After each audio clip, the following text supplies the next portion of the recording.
Hello, music community. Just some recent listens for you. Yeah, I've been listening to lots of good music lately in every imaginable format, and let's get right down to it.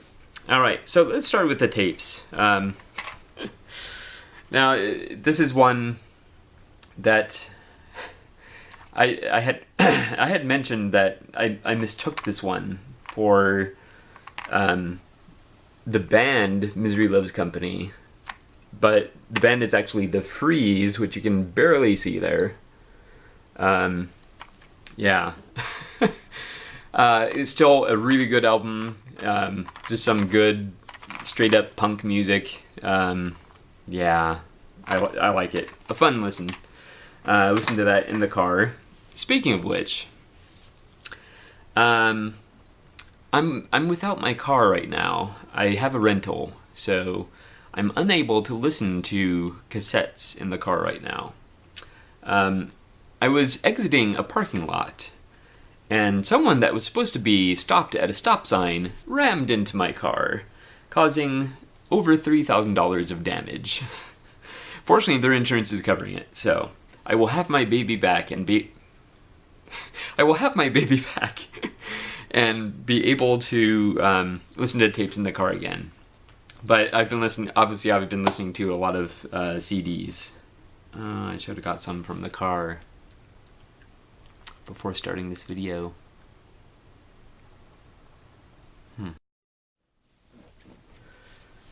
Okay, I had to go get some CDs from the car because, yeah, I figured I should put them in this video because they were my most recent listens.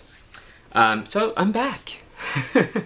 Yes, but back to the tapes. Yes, this is one I had. You can see my crazy writing there. Yeah. This is SP Balasubramaniam Virtham.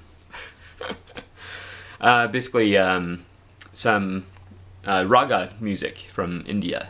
I had recorded this off of RDO. Yes, so that was a good listen there. This one was actually a good surprise for me. Arcadia, So Red the Rose. Basically a splinter group or a splinter project of members of Duran Duran. So I went into it expecting more of the same, and it definitely was not. This was a very, very good listen. Fortunately, I have 2 copies because this one is on hold for Mr. Tim Schafer. So, yeah, we're working on a trade. I need to go through his list of what he has available, but this one is yours, Tim. So I'm holding it for you. I have my copy too, so because it ended up being much better than I thought it would be. All right, you can't have a cassette collection without Aerosmith Greatest Hits. As I listen to this, it's kind of funny how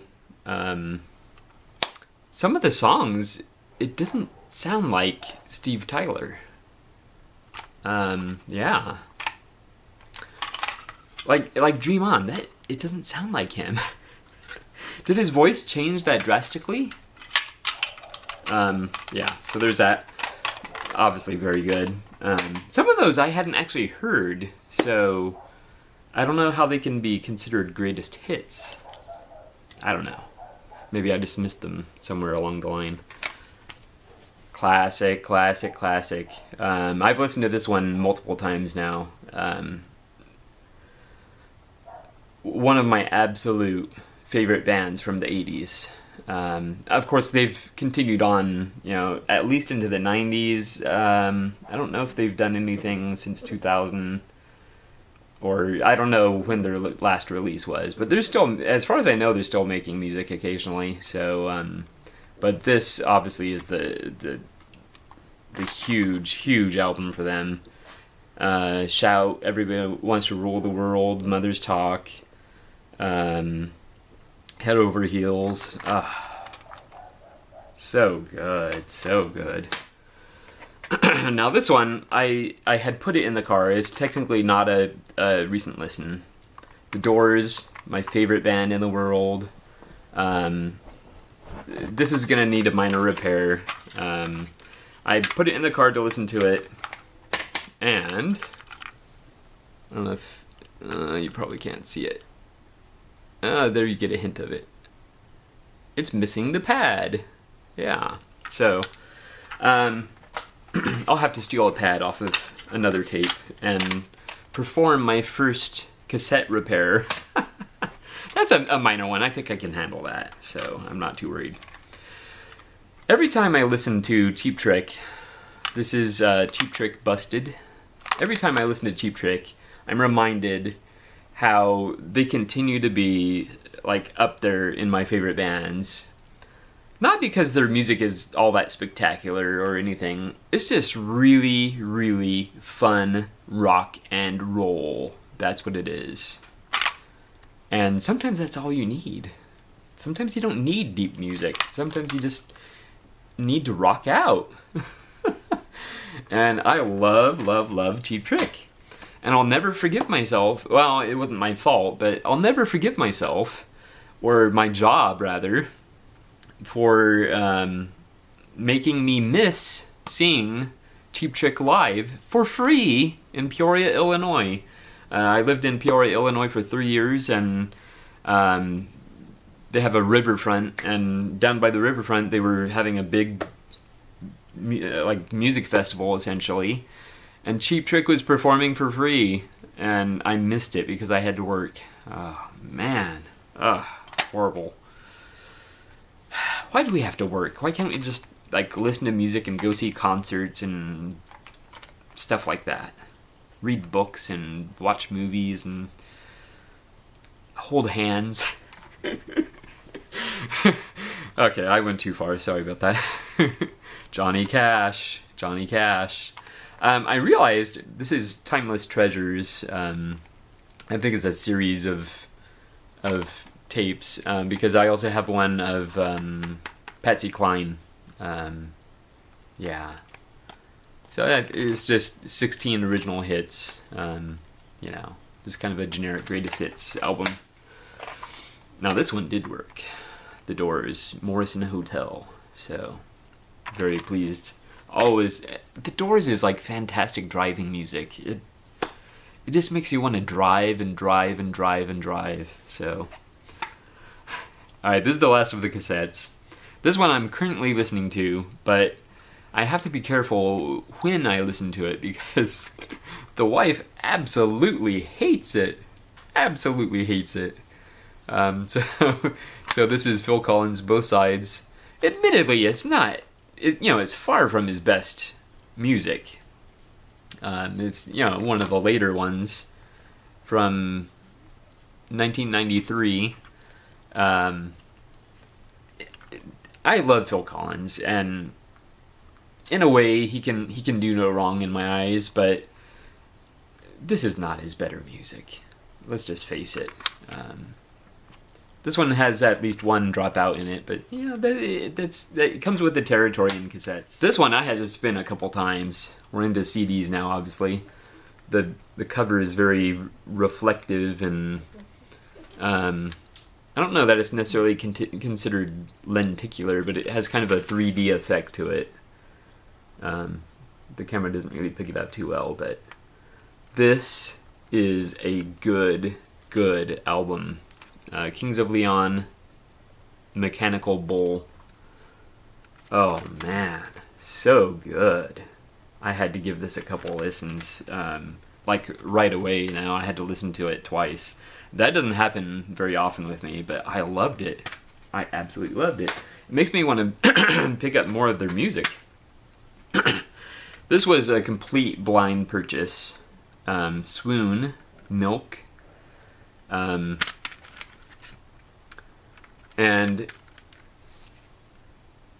the cover is very weird, and the music is pretty weird. Yeah, I loved it. is very different.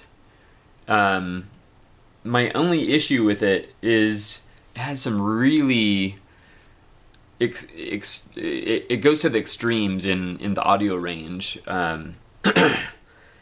Let's just say I had to turn the treble way down, because there were some just ear-piercing sounds. And I think there were some pretty low rumbles too. So I think I had to even it out to kind of the mid-range. But it's a really good album. Swoon Milk. Very good, but be careful, especially if you're listening to it in headphones. I was listening to it in the car, and that was bad enough. I mean, I had to even out. I was like, man. You don't want that sharp pain in your ear when you're driving. This one, Gigolo Ants, Flippin' Out. It was good. It was good. It wasn't all that memorable for me though, so I don't even remember what it sounded like, honestly. This one's a little on the heavy side, which I kind of suspected going into it. It was actually a little heavier than I thought it would be, but it's Kyoko. Isn't that a girl's name? So I'm not up on the terminology of a lot of genres, so I find it difficult to place music in different genres, but it's in the realm of punk, I would say. We're getting in some really good stuff now. This one, I do not remember, and I showed this, I believe, at some point, somewhere. But Pilot Drift, Water Sphere. I do not remember for the life of me how I discovered this album, especially since it's from 2005. So I don't know if I was just doing like a deep dig on Amazon or what. I purchased it on Amazon, but how I discovered the band, I'm not sure. I want to say I discovered them on Rdio, but I could be entirely wrong about that. But Pilot Drift, Water Sphere. This, I read a comparison that they sounded like Radiohead, which on some of the songs I agree. Some of the more musical songs of Radiohead, I could see a similarity. But I actually liken them much more to another one of my favorite bands called Spacehog.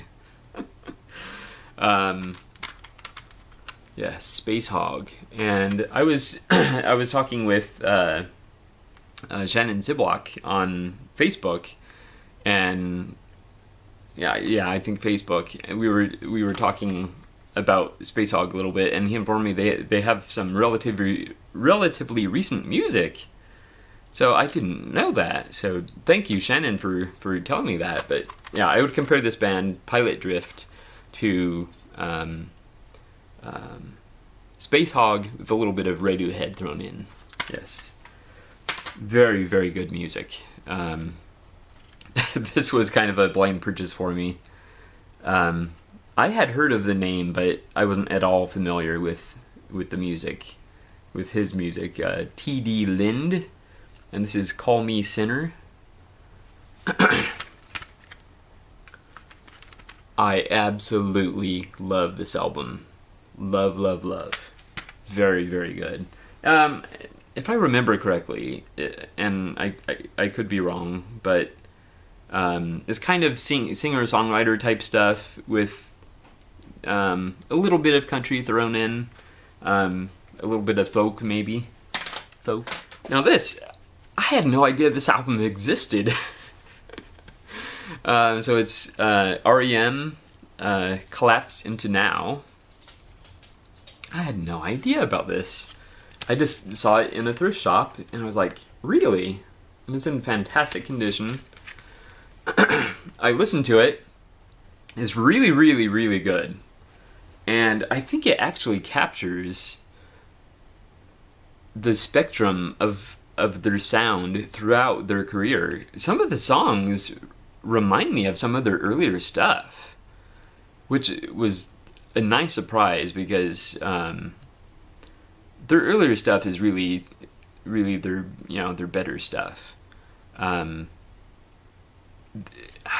don't, for the life of me, I don't remember what song it was, but one of the songs on here, it's so reminiscent of the relatively older stuff that it almost sounds like they just ripped off their own song. Yeah, but very, very good. Very good. This, I had heard of TV on the Radio, and this is Return to Cookie Mountain. My beard is crooked. Yes, I had heard of TV on the Radio, but I don't know that I have actually heard much of their music. But they have some diverse sounds. I guess I would classify them as indie alternative. But they definitely have some a little bit of noise thrown in, which I really like. I mean, yeah. So this was a good listen, and yeah.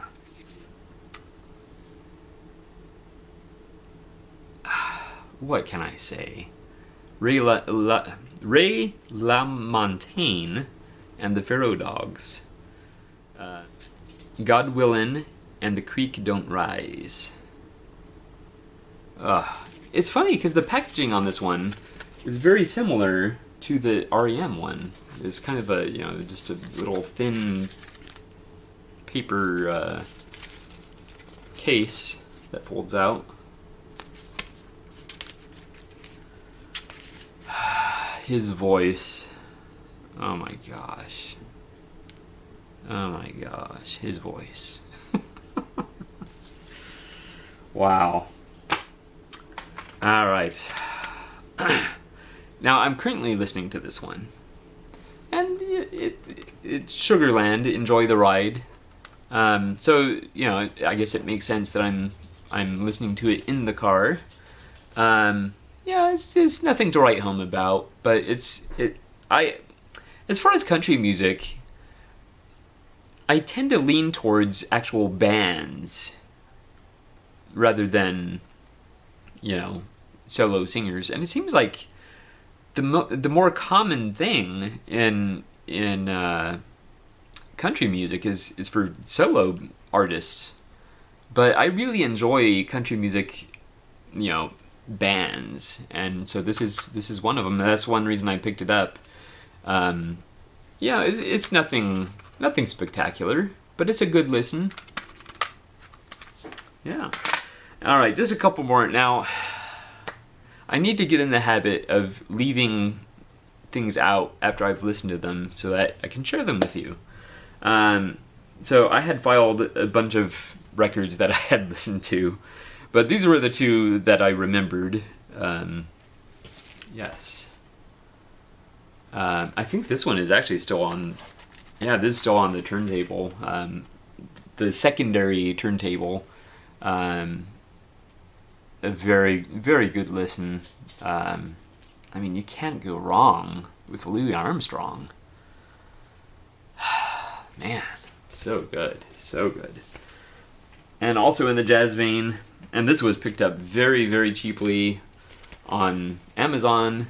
So if you're in need of jazz in your collection, I'm sure this is still available. I'm not sure if it's as cheap because I think this was, I want to say $10.99, new, so sealed, 180 gram vinyl. Such a classic album, such a classic. All right, well, that's it. Thank you so much for watching, and I will definitely see you next time.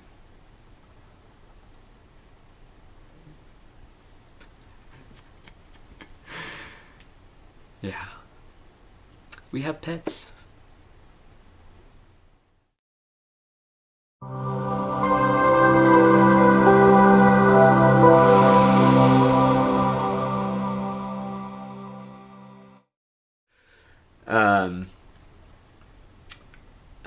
I want to say it's the song that goes something like "Hey kids," but yeah, I'm not a singer.